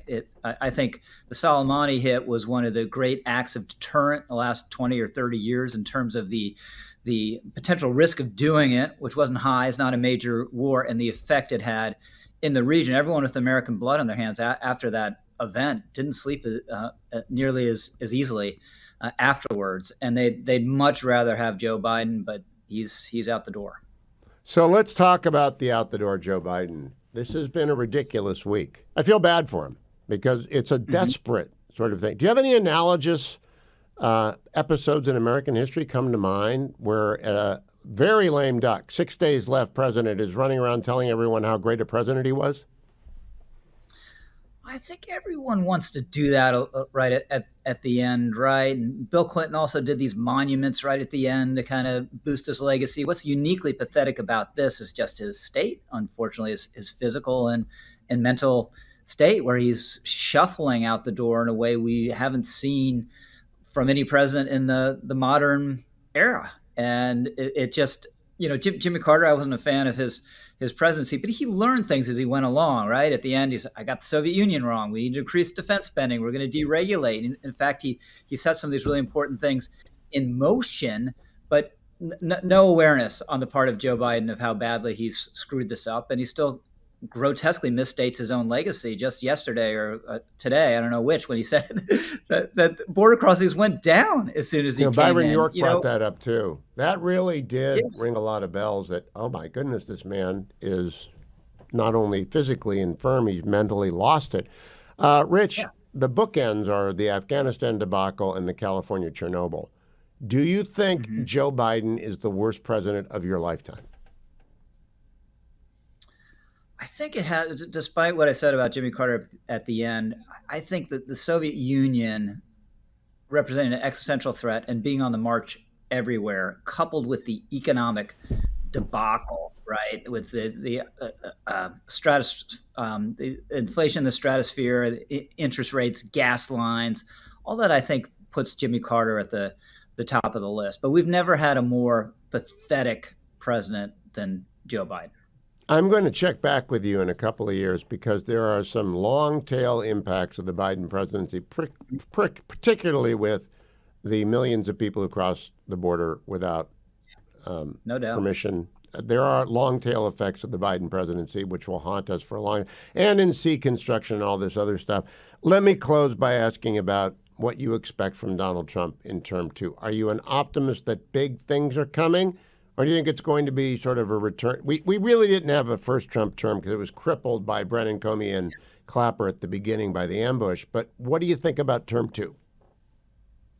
I'm very optimistic on the border. I think crossings will go to 0. Then they'll tick up again. He'll have to reinstitute these policies, which I think he'll do. Very optimistic about energy, where we're going to have the pedal to the metal. A little worried about tariffs, and I hope they, go to reciprocity or something that isn't as sweeping as he sometimes has talked about. And optimistic about the new image of American strength around the world. And who knows, Hugh, maybe even a little optimistic about getting Greenland. Who knows? But I think I'm the first all 2 in on years Greenland. Rich, do you remember that the Scottish referendum of independence, 2014, all the left was for it. Let them vote. Let them vote. Have you heard any leftists come out and say, let the Greenlanders vote on whether they want to leave Denmark or not? No, it's the one instance where they're with the colonial settlers, right? They're with the Danes rather than with the Greenlanders. So we'll see. That'll be the play. You get an independence, and then you're like, well, it could be even more comfortable with you to come in our warm embrace. But I think at the very least, on this and the Panama Canal, he'll get a better deal. And this is a classic instance. He moves the Overton window by scaring the other side or creating an extreme scenario, and then all of a sudden, just a deal that favors us more than would otherwise begins to look much more reasonable. I have a theory on the Panama Canal. I'm going to talk to Alex Gray, who is the chief of staff to Robert O'Brien at the National Security Council. What do you think Trump is doing on the Panama Canal? I think he's working the Panamanians. I don't think we're going to get it back, but it's a legitimate concern that this Hong Kong company has control of those ports on either side, which wouldn't have been a concern 20 years ago, right, when Hong Kong was independent. It's not anymore. And the president down there is pro-American, right? We should be happy that this guy won an election. He's talked about the Darien Gap and closing it down. So I think he's working him, rattling his cage with a view to getting him to act on the Darien Gap and getting a better deal on the canal. That's it. It's the Chi-Coms. He's talking about the Chinese port facilities at both ends of the canal. I guess there are many, many other facilities as well. And I go back. Do you remember George W. Bush? I love W. I think he's the greatest man of character that we've had in my lifetime as president. Just a wonderful human being. But he wanted to propose the ports deal to allow the Chi-Coms to run ports in America. And I just blew my ears out over that. Do you remember that deal? I did. Yeah. I'm pretty sure we opposed it as well. Yeah, and so I think it's all about the Chinese Communist Party being in Peru and Namibia and Panama, and Trump will be on the march. I don't know if John Phelan, who's the Navy Secretary, is going to have the swing he needs. Do you think we will rebuild the fleet? Not as much as we need to, I think, just because we're resource constrained. But this is a huge national need. And we're blessed by being a continental nation, but also basically an island nation facing 2 oceans. And it's a huge aspect of our national strength, having a strong Navy. So I'm hoping they build as much as they can. But this is an aspect of our defense industrial base that really needs to be revitalized. If you just look at how long it takes to repair subs, it's shocking what the backlog is. So we need to be recruiting welders and all sorts of these other guys that work with their hands to get all this stuff moving much more quickly. Well said, Rich Lowry. I hope that every day Donald Trump calls up John Phelan and says, what have you done for my Navy today? How big is it today? Because it's Theodore Roosevelt land if he does. Rich Lowry of National Review, host of The Editors, host of the McCarthy Report. Thank you, my friend. I'll be here until middle of April. And I'm in the middle of disasters all around me. I am untouched by them. We have people staying with us who had to flee their homes, and it's really hard. It is devastating. My wife's a Californian. I lived there from 1989 to 2015. Love the state. Raised my children here. Love the state. It's a beautiful state. When Pete Wilson was the governor, if you're watching on the Salem News Channel, I've got the my Governor of California's Wilson Country mug back here, a celebration of Governor Pete Wilson in the golden age of California. And it's true, it was. So when Dwayne gave me a cut sheet today, I just couldn't believe it. I said, did they really say that? I said to him, did they really say that? And he said, yes. I said, what, was this today? And he, yes, because I missed it. Here's the president in the Oval Office, cut number 2. And I want to be clear. We're not waiting until those fires are over to start helping the victims. We're getting them help right now, as you all know.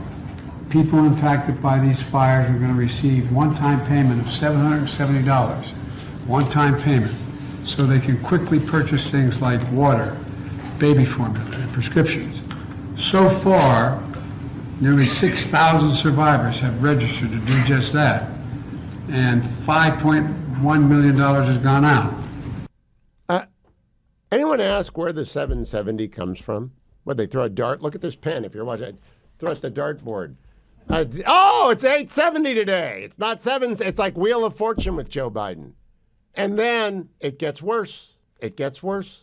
Kamala Harris is in the meeting, and she says cut number 3. And so it's critically important that to the extent you can find anything that gives you an ability to be patient in this extremely dangerous and unprecedented crisis, that you do. Do you think anyone could say, I'm sorry we failed you? Do you think anyone could resign? Do you think anyone could say, oh, I'm beginning to think maybe we ought to have removed the coastal sage scrub and not abuse the Endangered Species Act and not establish the Coastal Commission? Will anyone say, I failed and I'm leaving? Does it ever happen? Newt Gingrich was on with Sean last night, Sean Hannity, and said this, cut number 1. Well, look, I hold my breath to get through 7 more days of Joe Biden. I mean, every day he seems to find a new way to weaken America, to make Trump's job harder, to assert things that are patently false. And I think for the country's sake, the sooner we can get to that inauguration, the sooner we could wave goodbye as he goes back to Delaware, the safer the country will be. And until that happens, I frankly remain worried about what he may do in the next few days that will be truly destructive. I agree. I've never had a transition like this, but then again, we've never had a president who was impaired like this other than Woodrow Wilson. The toner of the LA Times is Patrick Soon-Shiong. He's a lefty. His daughter's a crazy lefty.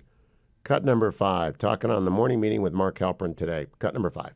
First of all, we'll accept some blame, right? So at the LA Times, we endorse Karen Bass. I think right now in front, that's a mistake, and we admit that. So I thought it was very important early on for me to come out. And I think we were one of the few to say competence matters. We got like maybe 20, 23 million views to show how that was really dear to the heart of most people, whether you're right or left. And it's the interesting thing is that maybe we should think about how we elect people. Stop. On the basis. Maybe, Mr. Publisher, you should think about your environmental writers who are nuts. All right, I've been dealing with them for 30 years. They're nuts. I got friends at the paper. Pat Morrison's a friend of mine. She's a fine writer. Don't let her write about environmental stuff. She doesn't know stuff. Do not let people write about endangered species who think that they're on top of the issue and they have no idea. Don't let your water reporter, who's a crazy water reporter, just dump them. So don't apologize now and say, oh, we shouldn't endorse her. Fire people at your newspaper. Hire serious people. Serious, smart people. Don't hire dummies and ideologues, and sometimes they are hard to distinguish between the two. Get rid of them. Fire them. Your paper is in ruins. Your reputation is in ruin. I'm sorry we endorsed Karen Bass and not Rick Caruso. Won't cut it for me. My anger is on the surface. My law students' anger is on the surface. The destruction is so immense. The catastrophe that is so across the entire county and will ripple out for years and decades to come, did not have to happen. Easily prevented if they had started being serious 5 years ago, 3 years ago, maybe a week ago. It didn't have to happen. Alex Gray is an old friend. He was the chief of staff on the National Security Council in President Trump's first term, working with Ambassador Robert O'Brien. He's now the CEO of American Global Strategies. He's authored a fantastic new article in Foreign Policy on President-elect Trump's plan for the hemisphere. Welcome, Alex. How are you? I'm good. Thanks for having me here. Would you explain to people what Greenland and Panama are all about? I like to say a man, a plan, Panama, a canal, Trump, or whatever that is. What is going on down there? What is the message he's sending? Yeah, I think he's sending a message that we're going back to what used to be called hemispheric defense, this concept that, you know, the outer boundaries of the hemisphere, from the Aleutian Islands to Greenland, from the North Pole to the South Pole, and everything in between, that is what is our predominant defense interest. And I had someone say to me today, well, you're talking about isolationism. This is the same thing Charles Lindbergh said. I said, well, no. What this is about is because we face very real threats in our hemisphere from great power adversaries like China and like Russia. And President Trump is going back to core principles and saying Greenland, the Panama Canal, these all, whether it's the Mexican drug cartels, it's what's going on in the Caribbean and in South America, where the Chinese are up to their eyes in Belt and Road, and even military exercises in Brazil. There's a very real threat in the hemisphere, and the president's trying to get a handle on how to protect the hemisphere in our core national interests, not retreating from the world, but prioritizing what are our core interests. And I think you have to see Greenland and Panama as part of that larger discussion. And millions of people are driving home right now, and they can't find Greenland on a map because, you know, geography is a long time ago in their background. Why do we care about Greenland? We care about Greenland for the same reason Abraham Lincoln's Secretary of State, William Seward, cared about it, and the same reason Harry Truman tried to buy it in the 1940s. We care about it because it is so close to the United States. It is the furthest extent of our hemisphere. We care about it for the same reason that Ronald Reagan cared about it in the Cold War, because of the GI-UK gap, the Greenland-Iceland-UK gap, that the Soviet submarines would come down from Murmansk. They'd come down through the gap and threaten the east coast of the United States. And we care about it not just for those strategic and geographic reasons and the potential threat that an adversary who controlled Greenland could pose to our homeland. We also care about it because it has extraordinary abundance of critical minerals that the Chinese and the Russians are already looking for ways to exploit. They're not going to look out for the sovereignty and for the independence and the environmental concerns of the Greenlanders.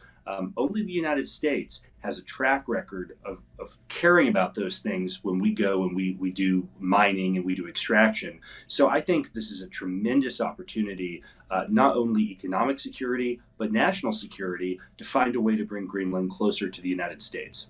Now, Alex, in 2014, the Scots demanded and received an opportunity to vote on whether or not they would secede from the United Kingdom and be independent people. They did finally hold that referendum, and 55% said, no, we want to be UKers. Has anyone discussed letting the people who live on Greenland vote on the issue?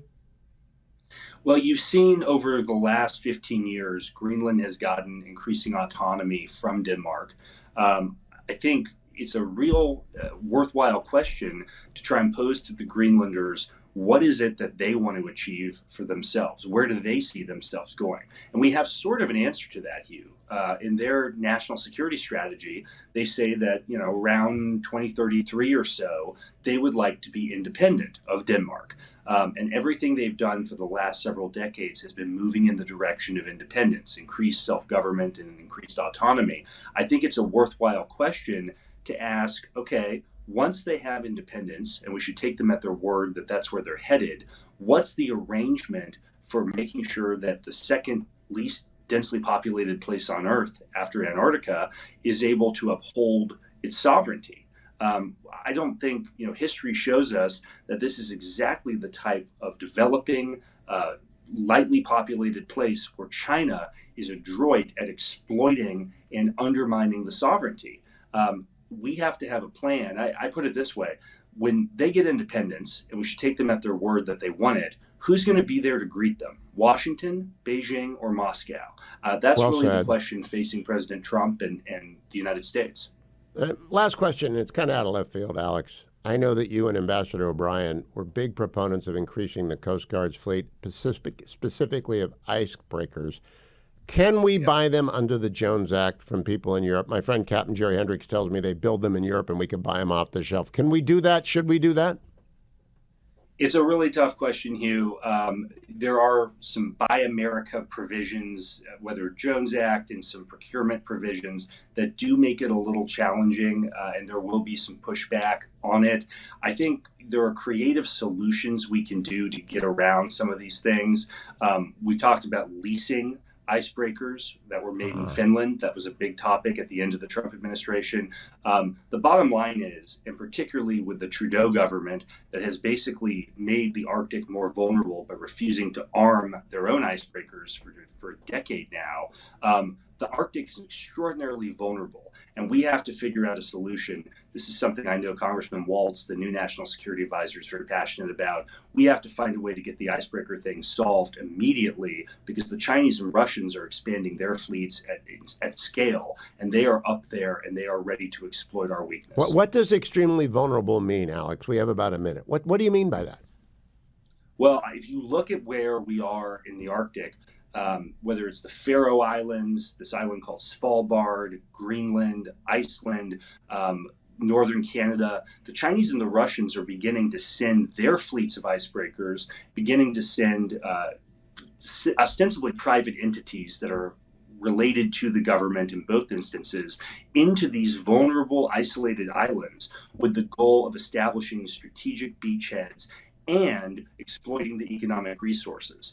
We have very little coverage up there. We have very little U.S. or Canadian presence, and this is a huge opportunity. If we can get our icebreaker shortage sorted out, this is a big opportunity for us to reestablish, especially in our hemisphere, to reestablish U.S. dominance in what should be a huge part of our backyard.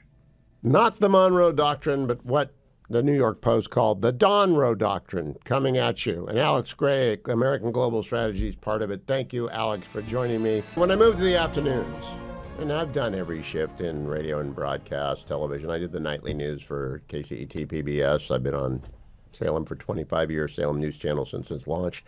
One of the reasons I wanted to come back was to put a line under the stories of the day. The story of the day has to be Joe Biden and Kamala Harris in the Oval. Cut number 2, President Biden fading away, but not going quietly. And I want to be clear. We're not waiting until those fires are over to start helping the victims. We're getting them help right now, as you all know. People impacted by these fires are going to receive one-time payment of $770, one-time payment, so they can quickly purchase things like water, baby formula, and prescriptions. So far, nearly 6,000 survivors have registered to do just that, and $5.1 million has gone out.